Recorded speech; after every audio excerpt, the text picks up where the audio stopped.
A light magnitude 3.1 earthquake hit 24 kilometers, 15 miles, away from Mitrovice, Mitrovica, Kosovo, in the early afternoon of Friday, May 9, 2025 at 2:24 p.m. local time, GMT+2.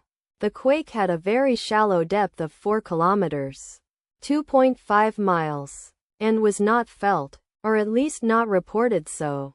First to report, AUTH after 3 minutes. The earthquake occurred 18 weeks after a magnitude 3.1 earthquake had hit on Monday, January 6, 2025, at 9:22 p.m. local time. Europe, Belgrade GMT+2. In 106 kilometers, 66 miles, distance to the south. Data source from Volcano Discovery. Did you feel it? Let us pray. May the earthquake that occurred not affect our brothers and sisters there. May the earthquake not happen again. And may God protect everyone. Amen.